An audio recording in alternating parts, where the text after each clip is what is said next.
This week's episode of Sounds Good is brought to you by the folks who make my podcast happen, Gradient. They recently launched their full editorial website filled with tons of articles advancing identity and culture. Right now on Gradient, you can read news updates, personal essays from great writers, and commentary on movies, TV, music, and more. Check it out at Gradient.is. That's Gradient.is.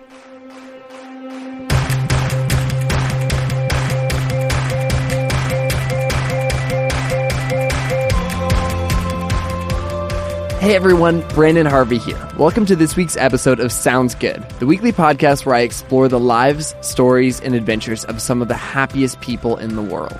Today I'm talking with Olympic figure skaters Maia and Alex Shibutani. The duo have been in the public eye for years because of their incredible talent at such a young age, but also because brother-sister teams are uncommon in the sport. With 12 years of skating together under their belt, these siblings have competed together all over the world. They just won the national championship and are competing at the World Olympics just days after recording this. NBC says that they're one of the best teams in the entire world. ESPN called them stunning, and the U.S. Olympic team describes them as incredibly dynamic in and outside the rink. On top of all of this, I just think that Maia and Alex are some of the most genuine, interesting, and fun people I have ever met. I'm so excited for you to meet them. Let's jump straight into the conversation.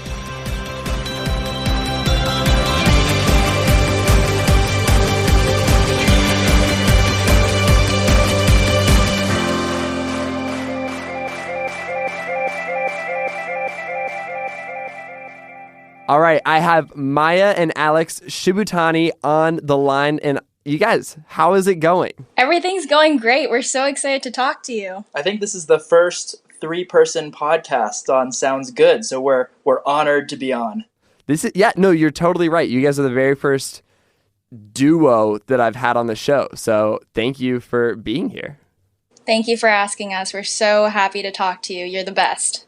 Well, thank you. So we met a year ago, almost exactly a year ago. We went out to breakfast. We were in New York City just with this big group of people. And you and I ended up randomly, like the three of us ended up randomly sitting across from each other. And we kind of hit it off. I tricked you guys into letting me take some photos of you guys on like the cold streets of New York where like Alex, you lifted Maia up in the air and you guys were like dressed really formally. And I shot some Instagram photos of you. And I just feel like we've been like BFFs since then. We have. It's incredible considering the fact that, it was breakfast. It was a meal. We sat down for probably, couple hours, and it feels like we've known you for forever. And that's really cool. I think that, you're someone that, having just met you a year ago, has been very inspirational to me and Maia. Your positive energy, your outlook on life, it's so, visible. From your Instagram feed to everything that you do now with the podcast, it's great. Well, thank you. I mean, okay, so I just read like a Time article that says that your first coach always called you guys mac and cheese because Alex spent so much time, I think it was Alex, right? Spent so much time smiling big at the judges. And I mean, that's really how I see you guys, as just like this like really fun, energetic duo who's doing stuff that I know nothing about. Like you guys are both just kind and generous. You sent Sammy and I a wedding gift after, again, like we only met that one time. Like I'm just bragging about you a lot. This whole podcast will just be me bragging about you guys, but it's hard not to do. Hey, us about you too. #BragPod. #BragPod. You guys just won first place at the national championships for figure skating. Last year you got second.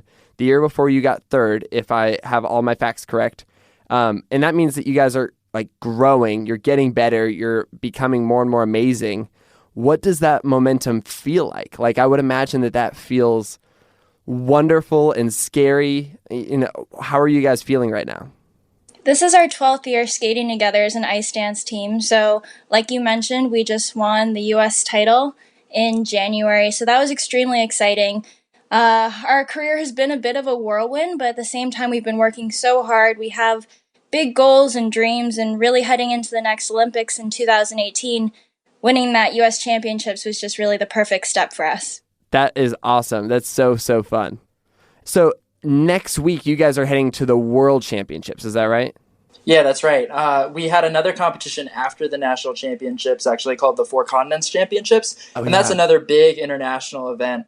And we were very excited to win that one as well. So we're sort of on a bit of a roll right now. We're building some momentum. Like Maya said, we've been working for 12 years together as an ice dance team, and we've obviously known each other for longer than that. And so it's just been exciting. I think we were very lucky to have had a very successful career so far, but to still be showing signs of improvement and growing and still being, in love with what we're doing still at this point is very exciting. And the Worlds are coming up next week in Boston, and that's a rare opportunity in itself. You don't always have the opportunity to skate at a World Championships in your home country.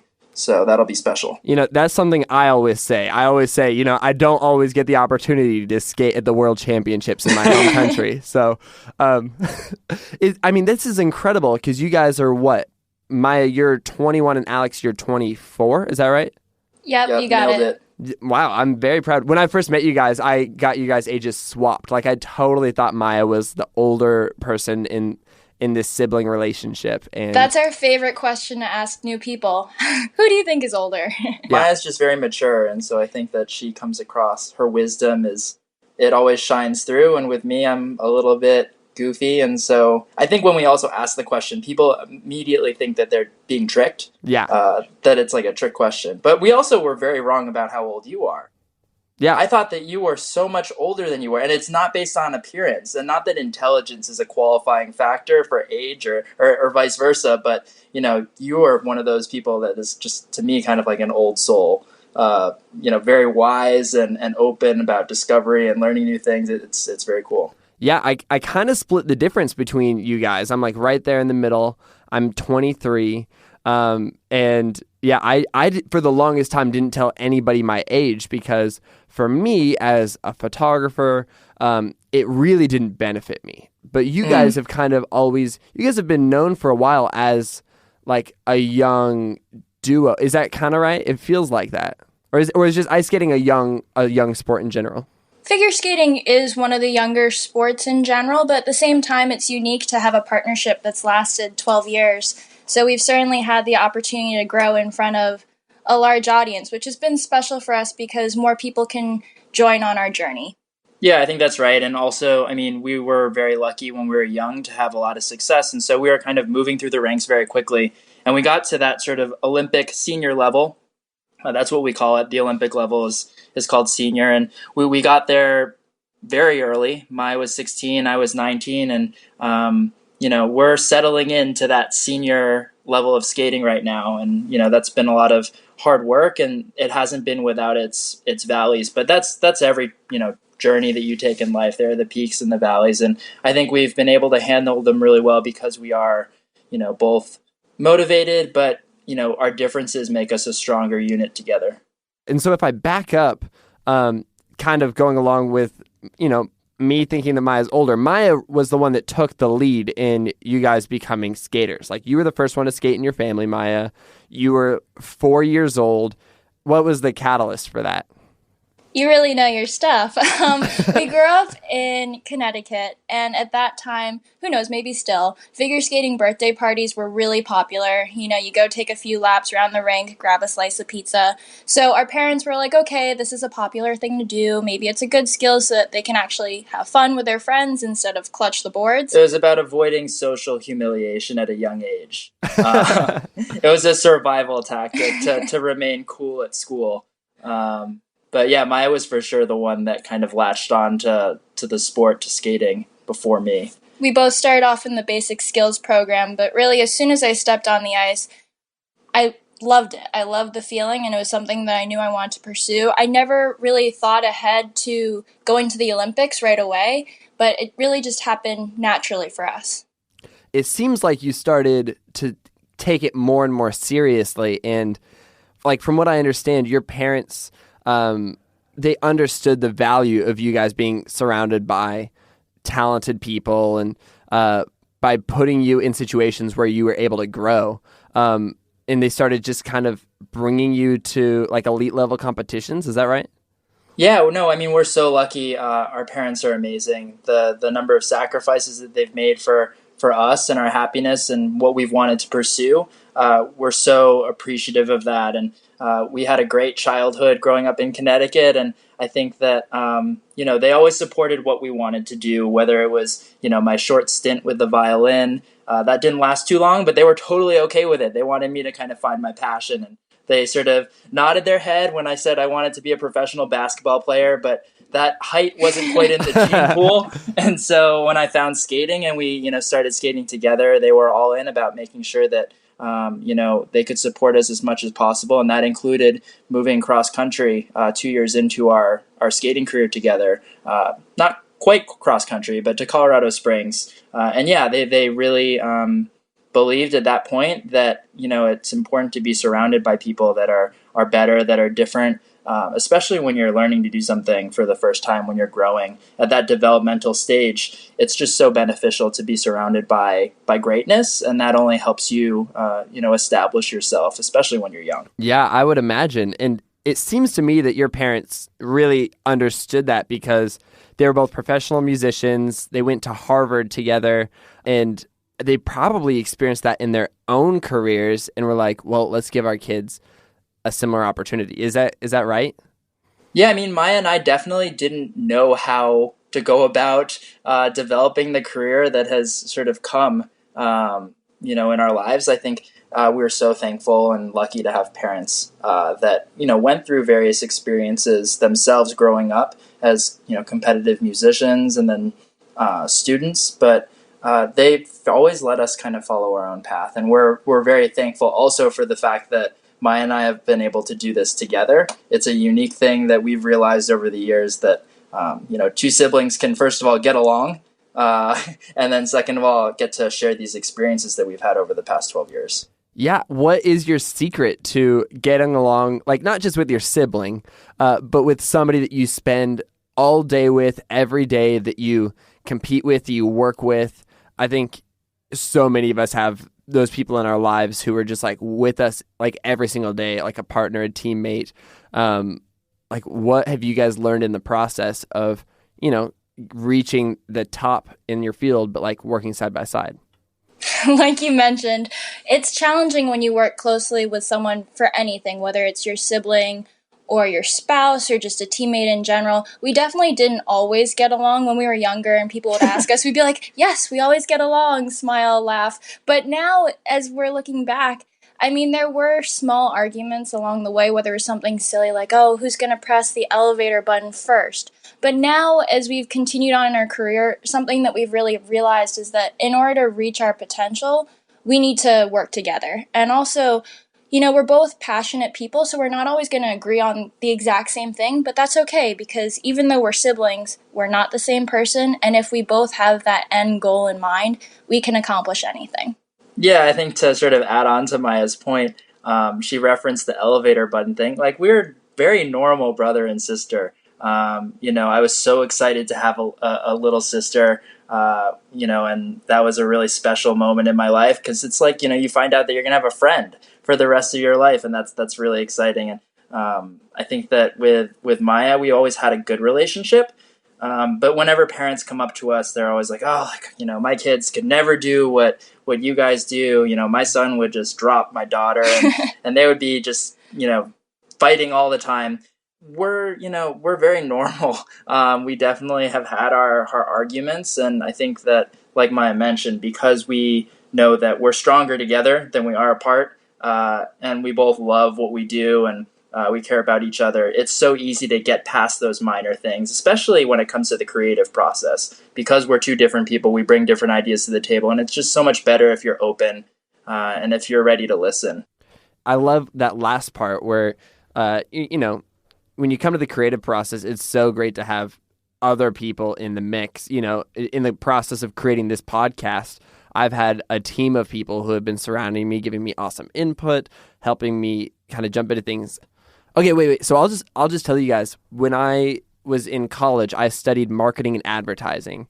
And okay. I took this one class that was just like an intro to advertising. But my professor was like a former ad executive, and instead of jumping straight into advertising the very first day, he jumps into this idea of open mode versus closed mode. And Mm-hmm. he starts talking about how the most important thing when you are coming up with ideas is to like have everybody in that environment. So in your guys' situation, it might be like you two, or maybe coaches or something, everybody in there who's just like willing to throw out the biggest, most ridiculous ideas. And oftentimes those ideas are terrible. Like they're ideas that are just like you would not want to say out loud, or they will never work, those things. But like throwing them out is super duper valuable. And the trick is you just can't have anybody being critical. Everybody just has to be fully open. And then later on, you can like leave, you can come back, and then you can go into what's called closed mode, which is where you kind of edit. You say, okay, this sucks. This doesn't work. Let's refine this. What if we take this, twist this, tweak this? And that blew my mind on all creative collaboration that I started doing with people. Do you guys have any like creative secrets for ways that you collaborate as a duo or with coaches to create like the ridiculous fun stuff you guys create in figure skating?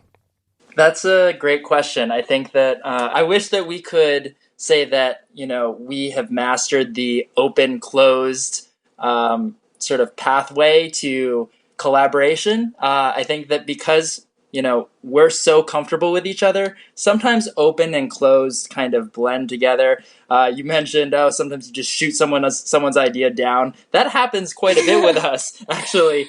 So I don't know if we're the perfect role models because we have a very unique situation. But for example, I'm always the one that's throwing out tons of ideas, hundreds of ideas. And even I know that 97 of them are just not worth a second thought. But it's helpful to have everything out there on the table. And I think that with Maya and myself, we have our coaches who are, very helpful in guiding us, and their experience we really value as far as just making sure that they can prepare us to not only be physically in shape to perform our programs, but also creative, where we're trying things that really inspire us. And inspiration, I think, is a huge part of creativity. And it's not just, us and our coaches. We constantly seek inspiration from outside sources, even outside the skating world. I think that a word that you used, Brandon, was collaboration, and I really think that that's key in finding the very best product. There are people that can be very unique and have their own point of view, but for us, it's really important that we both speak up and bring our own ideas to the table, because then that really leads to our best together. Yeah, we learn so much from each other. And Maya has her strengths and I have my strengths. And if we find sort of a direction where we aren't as familiar, like if there's a direction that we want to take our skating and we don't feel that we necessarily have all the answers, and that happens more often than not, we are totally open to pursuing working with someone, or working with a choreographer who's never even stepped on the ice before. Even meeting you in New York City, as random as it was, those things in your life really draw back to the ice for us. The experiences that we have meeting new people, people who are excellent at what they do, because everyone is excellent at something. You talk to people and they're like, oh, like I don't really know what I'm good at. Like, no, that's not true. Everyone is very good and has a talent for something, and it's about uncovering that. And I think that Maya and I are probably pretty good at recognizing the talent in other people. And if we can help each other, and if we can utilize that energy, I think that's been a huge part of our success, especially over the past couple of years. I love that, you guys. I love that you guys are just taking all of these different pieces of inspiration from all around you. And it seems like that's hugely valuable it's been hugely valuable in getting you guys to where you're at. Like, totally. Something that I really love about you two is that you seem to defy conventions wherever you can. And figure skating, to me, as somebody who's outside of it, seems like something that's maybe full of conventions historically.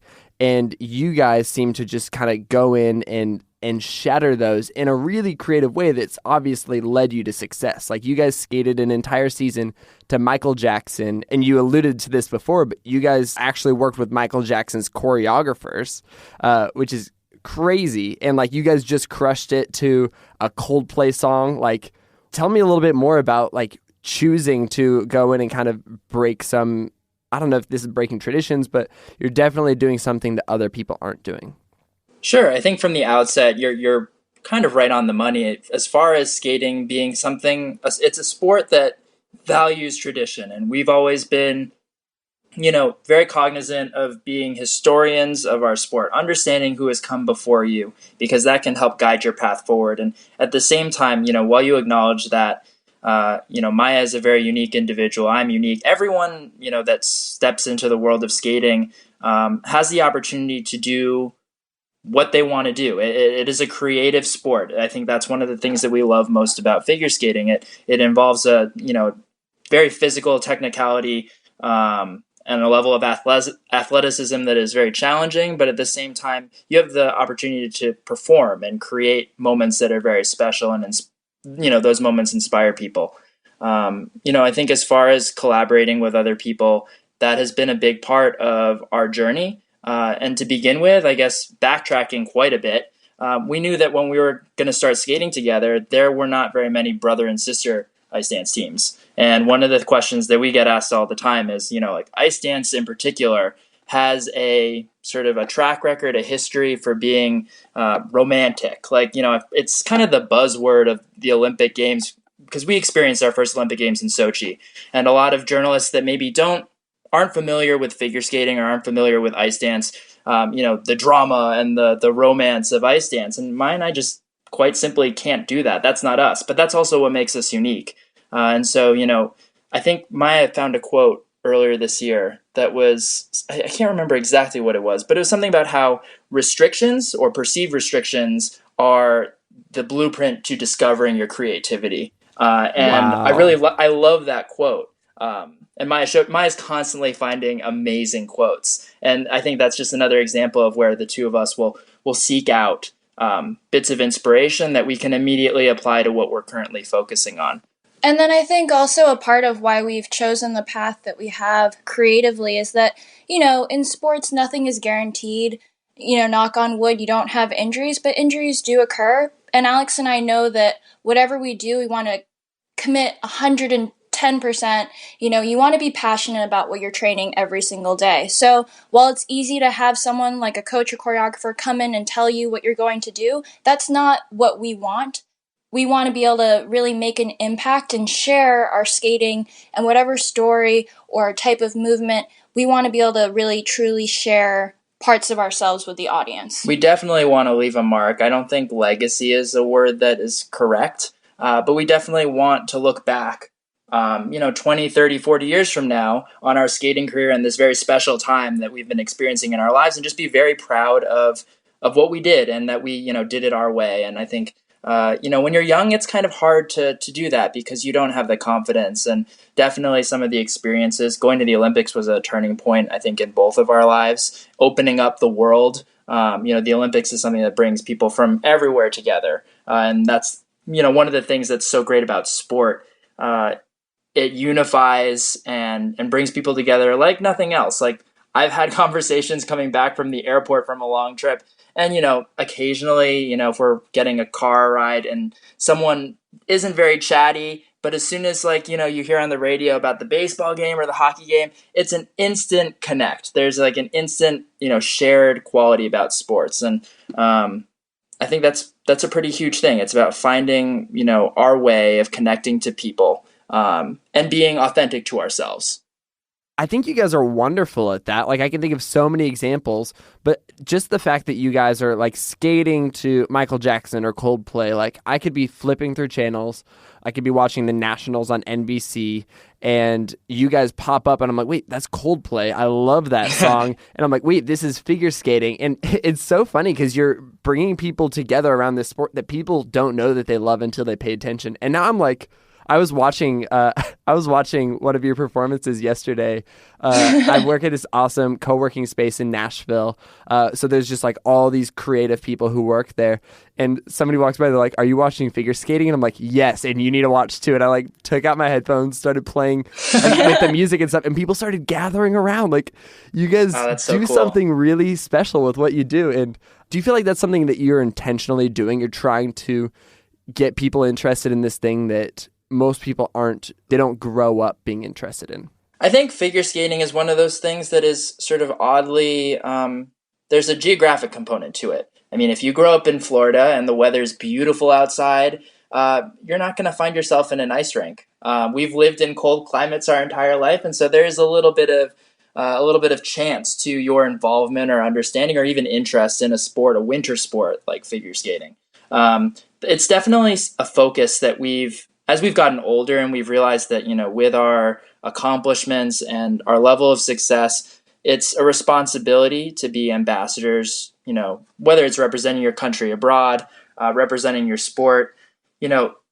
Figure skating is one of those sports that, could qualify as a once in every 4 year sport. And it's an Olympic sport where, if it's on during the Olympics, everyone watches. But, there are 3 other years in between the Olympic Games where we're all still working just as hard as we are the Olympic season. We're all still coming up with amazing stuff. And I think figure skating goes through, sort of like every sport, goes through phases. And right now, if you were to name current athletes, current skaters, I think, it's a little bit harder. If you were to just go on the street and ask someone, name a figure skater that's competing right now, people could say, Michelle Kwan or Dorothy Hamill or Christy Yamaguchi or, even Tanya Harding. But I think one of the things that Maya and I are trying to accomplish with our skating and, even social media, the beauty of social media is being able to connect with people. And I think that's such a great story. It kind of, makes us happy that our skating can bring people who wouldn't have necessarily watched in the first place. We love the sport, and we hope that we can share that with as many people as possible. That's awesome. I love the way that you are doing that. And I mean, you're doing a really good job. And at the end, you were talking about people coming together. And I think that you guys have it seems that you've also done a really good job of doing that with your competitors. You guys are huge on YouTube. You guys are constantly creating videos and vlogs and updates as you go places. And you've got thousands of people who are following along with what you do. And so I'm one of those people, and I'm tuning in, I'm watching. And it seems like you guys are just like buddies with all these people that you're competing against or who work in, in the skating world. Is that true? Am I reading that right? That's true. We've been so fortunate to be able to travel with our sport and meet so many different athletes. We spend time with figure skaters, but then also after the Olympics in 2014, we had the privilege of meeting athletes from all over the world, from all sorts of winter sports. And for us, it kind of goes hand in hand with enjoying collaboration. So even if it doesn't pertain to a program, really, the more people you meet, the more it enriches your life. And we've really grown up with some of our skating friends, and it doesn't matter. I mean, training, sometimes you can be training in completely different locations, but when you come together, you're still able to connect on the fact that you're pursuing something that you love. So for us, we really value the friendships that we've made with skaters all over the world. Yeah, I mean, we started competing internationally at a pretty young age. You were 13 and I was 16, and, we're lucky to have kind of held on to a lot of the friendships that we made at that point. And, it's definitely a special group. It's a very small world, figure skating. And I mean, the more that we think about it and, we love conversations like this because it just gets you thinking. And the world is such a small place. Especially now with social media, I think that the way that people can connect is so different. So for us with our YouTube channel or Instagram, it's a way of sharing the journey, sharing our experiences. I mean, figure skating is shown on television, but there's also just so much more to the sports and the personalities that are behind it. And for us, we really just enjoy getting to know people because like Alex was saying, the figure skating world is small, but the world is also small. So it's just unique that something like a sport can bring people from all over the world together. And don't get us wrong. I mean, we're athletes, we're competitors. So when it comes time to compete and to perform, it's game faces where, we're really focused on making sure that, we put on a performance worthy of the number of hours that we've put into it, the amount of heart that goes into a program. And, for the people that buy tickets and come to watch and support the athletes, it's really important to me and Maya that we put on, a great show. And, that's something that we value. But there is a lot of downtime. There are shows and tours, and travel has been an amazing benefit of this journey that we're on. We don't necessarily always have the opportunity to explore as much. We see a lot of the backs of seats on buses, and the rink in, Japan looks a lot like the rink in, Slovakia, but it's still an opportunity. It's still a unique way. I was actually I've been listening to your podcast now for a little bit, I'm and Maya and honored. we're big podcast fans, and simultaneously we also happen to be big Brandon Harvey fans. So it just was like a perfect match. But one of the things that I think it was the second podcast that you did. And granted, Maya and I, don't know any of the people that you have interviewed so far. But it's just fascinating listening to you having these conversations with people and hearing things that we also believe in. And Maya said sort of like, you said the world is small, right? Yeah, there are ways that you can connect. There was something that your second podcast episode, I think his name is Jedediah. Yeah, I love Jedediah. Yeah, no, it was a great episode. It was a very interesting conversation. And he said something about cultivating curiosity, and I wrote it down. And that's one of the great things about, the internet and technology. We can cultivate curiosity by, making videos. Like, yes, we're working really hard on the ice and putting so many hours into training, but in that 25th hour of every day, if we can kind of put a little bit of ourselves into a YouTube video or share a story on Instagram that, get someone from outside of the sport curious about what we're doing and about all the amazing people in our sport, that's a huge plus. I love that so much. And Maya said this really, really well. She said that you guys are able to connect with people because you're all pursuing what you love. And I think that's something that I've learned with this podcast is, there's so many people I admire and they're all just pursuing these things that they love. But when you start creating things and putting them out in the world, you're just kind of sharing who you are, and other people who admire that thing about you can connect with you, and you can connect with other people. And so, it's people are connecting with you guys because you're pursuing what you love, and they can just see it through the content that you're creating, the videos you're sharing. And it's cool that works.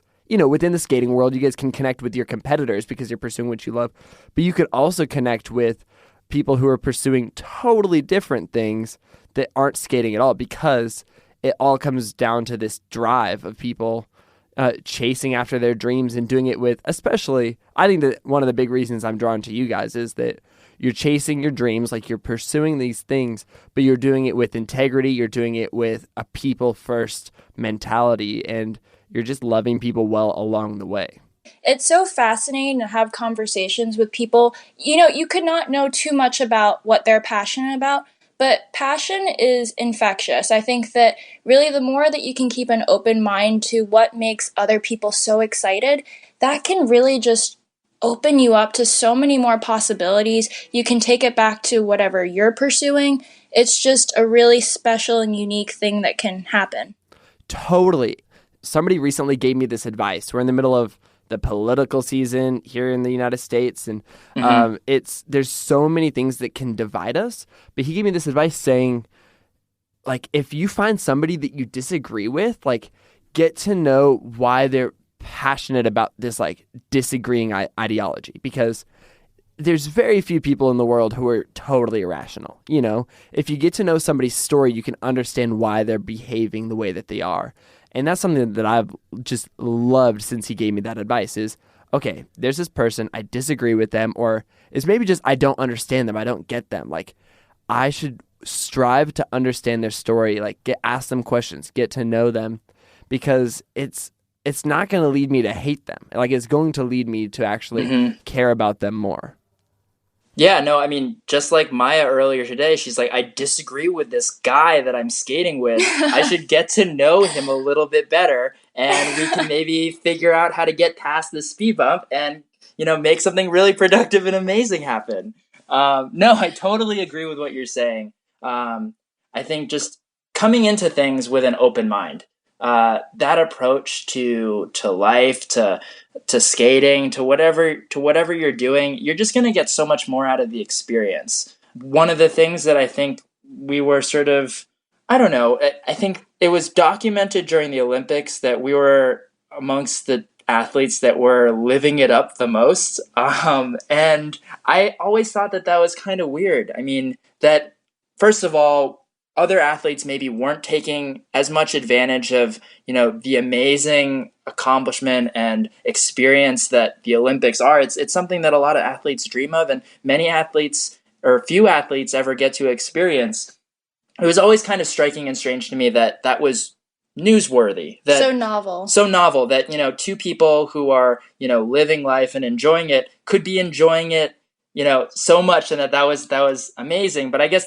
maybe that's some of the reasons why, we appreciate your passion for what you do and the storytelling that you do.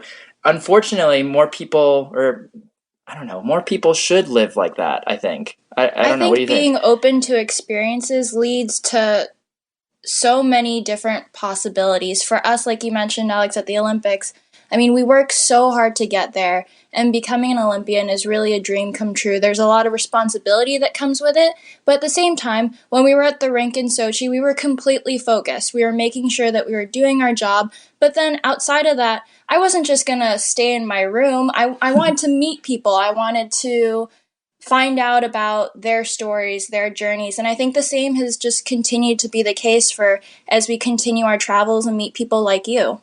Well, it brings me back to this idea that we're given opportunities to make an impact in other ways. Like you guys have been given the incredible, well, first of all, like you've worked for your talent and your abilities, but you've worked for it not to get of course to get a gold medal, but like if all you end your life with is a gold medal, then like what a waste. You guys have done such an incredible job of, getting first place, but also like leaving a legacy of relationship along the way and touching people, reaching people, and enjoying the whole experience.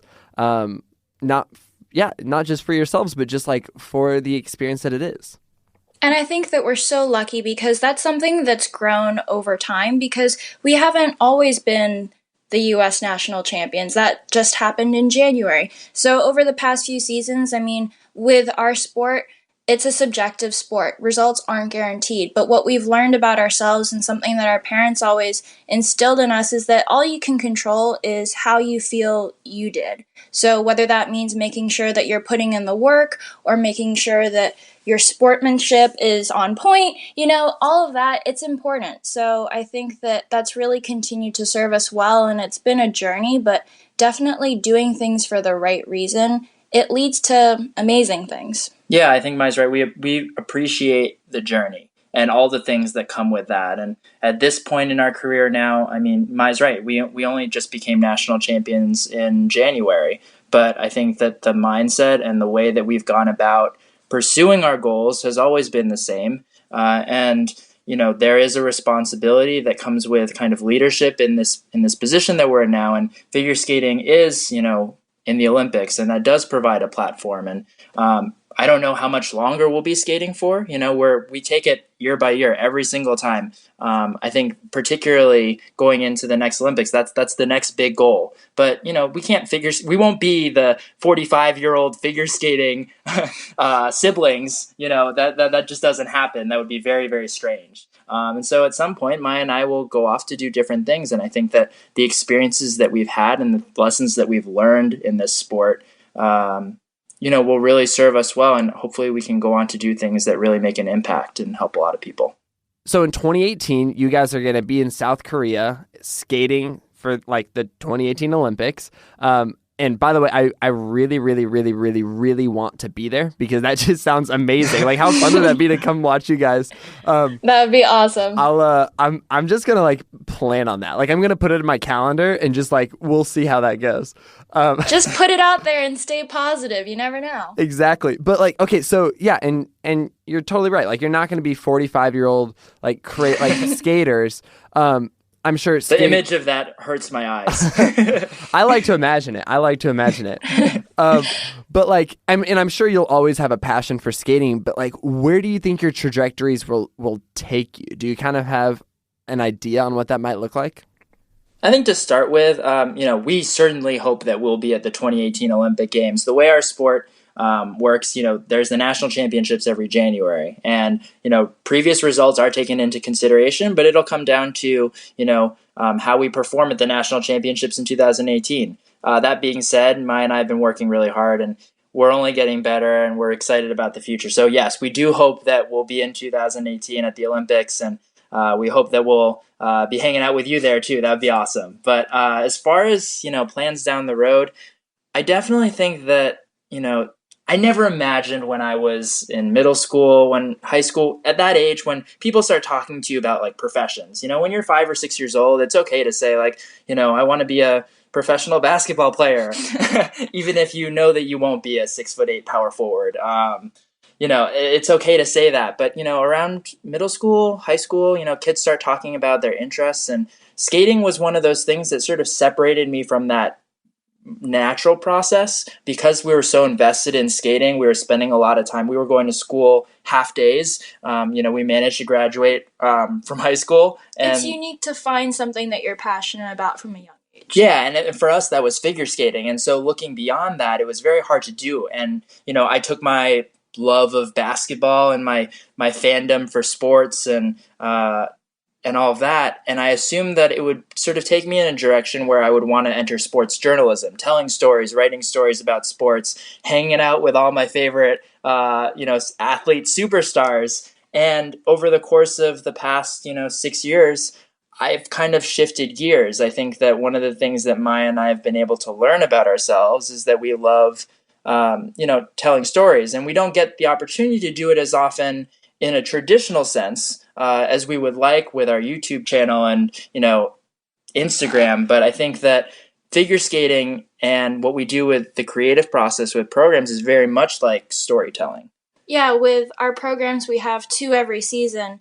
And especially since we like to be involved in the creative process and we take it so seriously, it really becomes something that you develop and then decide to put out there and share with the world. So storytelling is definitely something that we're both interested in. And, as an athlete, it gets easy to get stuck in the daily grind and focusing on the next goal or the next thing you want to improve.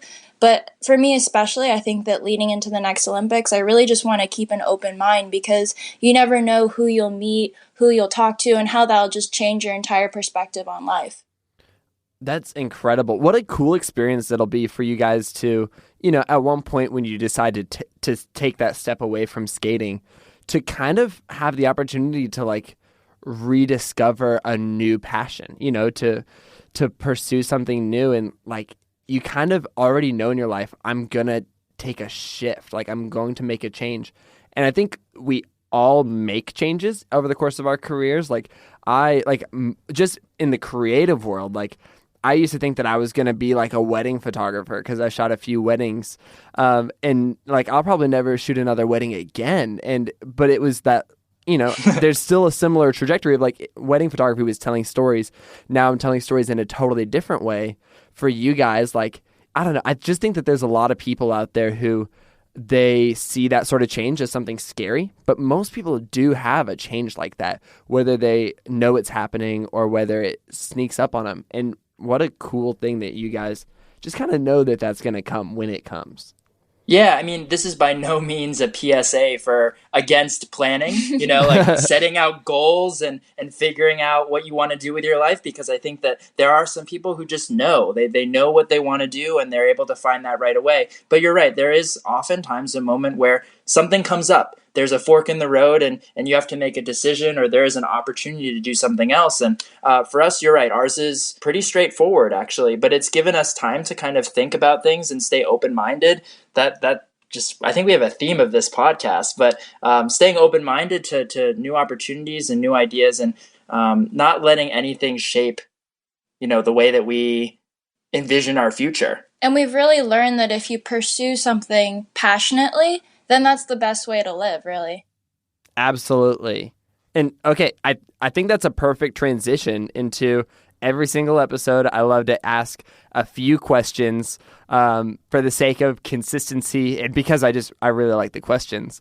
So my first question for you guys, and you already know this, is how would you describe the kind of person that you most admire in the world? You've traveled the world, you've met all kinds of people from all different cultures, all different backgrounds. Like, what kind of person do you most admire in the world? I admire people that are kind, because not everyone, it took me a long time to really, I have to kind of think about this, because one of the things that you learn from a very young age is there are always going to be people along the way, whether it be your parents or your mentors, friends, who are going to give you advice. And it's one thing to understand what someone is saying and understand the concept, but it's a completely different thing to live that and to really adapt it as a part of your day-to-day existence. And so, for example, like one of the things I'm still terrible at is being on time, which is crazy because I of course understand that like time is very valuable, and if I say I'm going to be somewhere at a certain time, I should be there because it's someone else's time and their time is just as valuable as mine, but I'm just always late. And so hopefully I can, learn that. But, that's what I'm talking about. It's understanding a concept and understanding the importance of it and then really like making it a part of, applying it. I think being kind is different.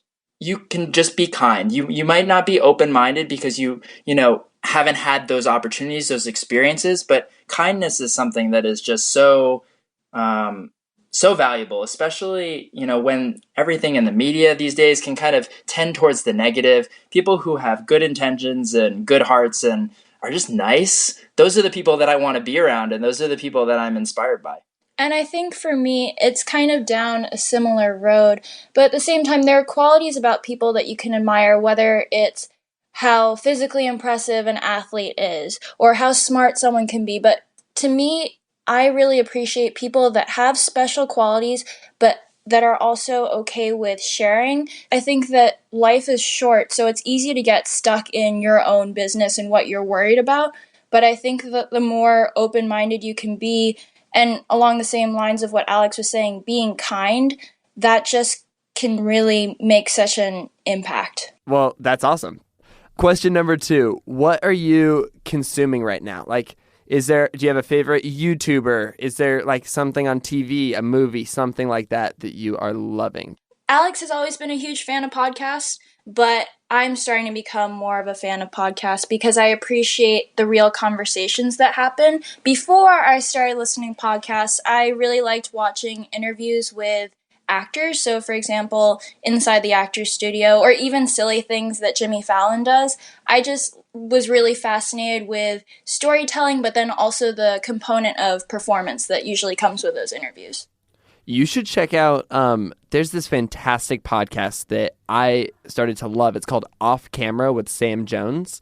Yes, I was telling Alex about this the other day. Yes, I love that. I've been watching those YouTube videos. Yeah, You have no idea how lit up Maya's face just got. She's been bugging me about Off Camera, and I haven't had a chance to take a look. And the fact that you mentioned it just completely confirmed her delight over that show. That's amazing. So they've got the video version, but then there's the podcast version. And it's just, the cool thing is Sam Jones he's just a photographer who has these relationships with all these different celebrities he's photographed over the years for major magazines and publications. And so his conversation with these actors is so fascinating to me.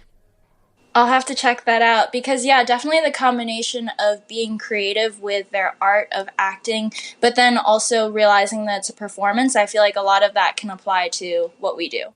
I love that. Well, Alex, you're going to have to check that out and I do. Take that. Yeah, seriously, it's gotten the double seal of approval.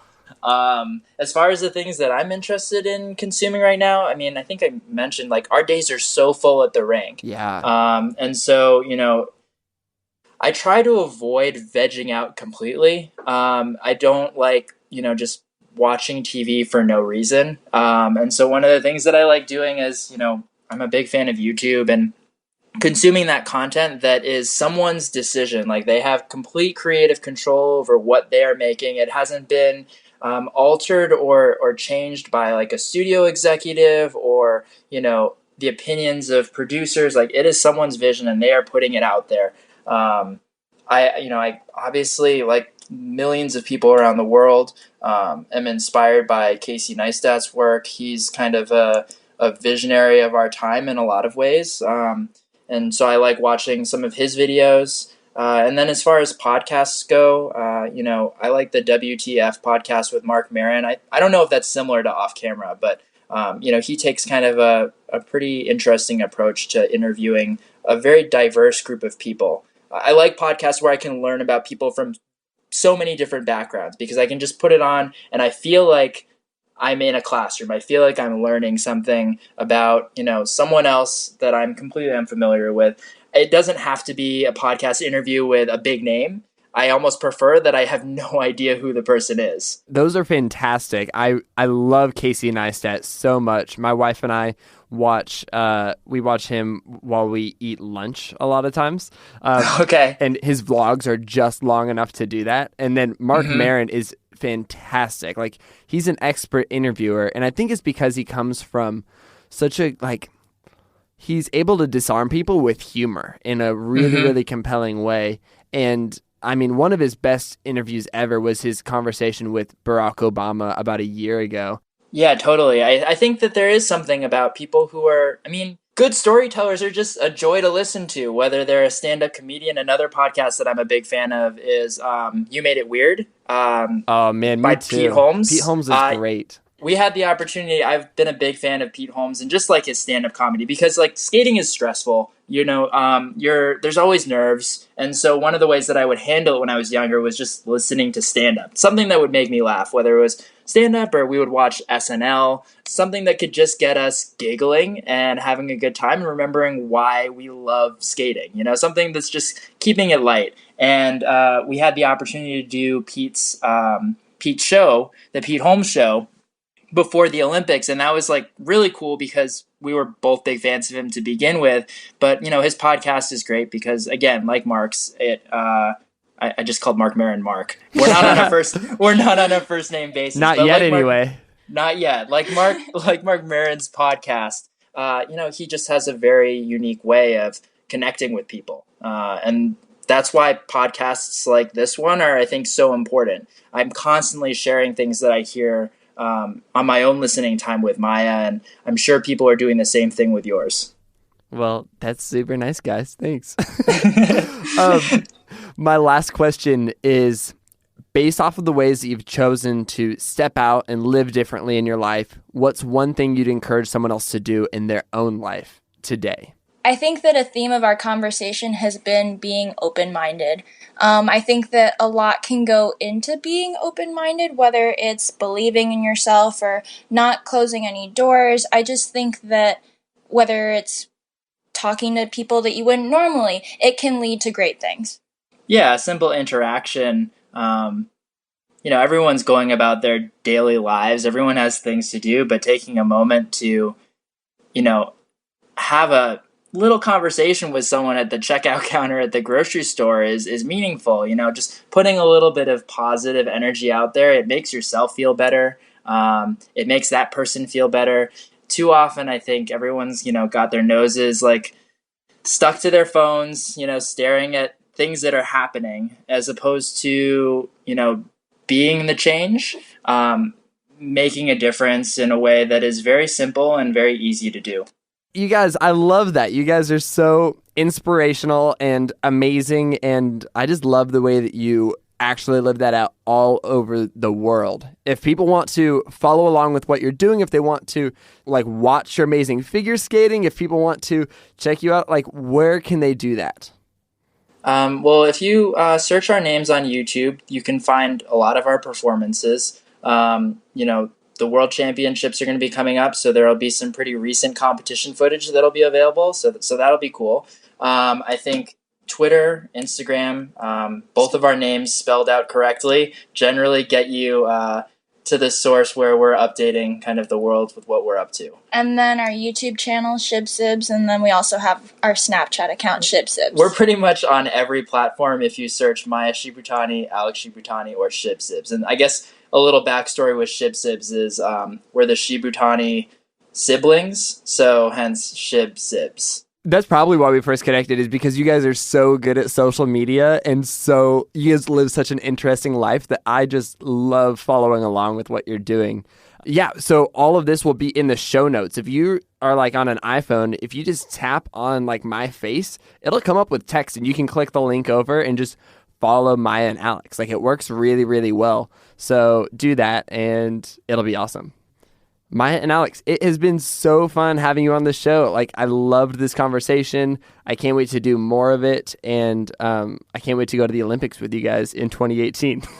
Let's do it. Yeah, no, it was a great conversation. We really enjoyed it. Cool. Well, Thank you. I'll see you guys. Sounds good.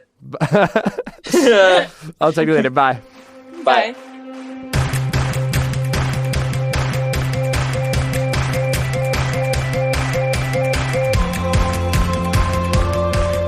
Sounds Good with Brandon Harvey is part of the Gradient Podcast Network and is created in collaboration between me, Brandon Harvey, and Gradient. Find them on Facebook and Twitter at Gradient.is. That's Gradient, D-O-T-I-S. Follow along with my story on Instagram, Twitter, Snapchat, and Facebook. My username is simply @BrandonHarvey. That's Brandon with an E-N. And if you go to my website, BrandonHarvey.com, you can sign up for my weekly good newsletter where I highlight 5 of the most hopeful things that happened around the world. Make sure you hit the subscribe button wherever you listen to podcasts and take a minute to write a review on iTunes. And that's it for this week's podcast. I'll see you next week when we get the opportunity to learn from another incredible person. Sound good?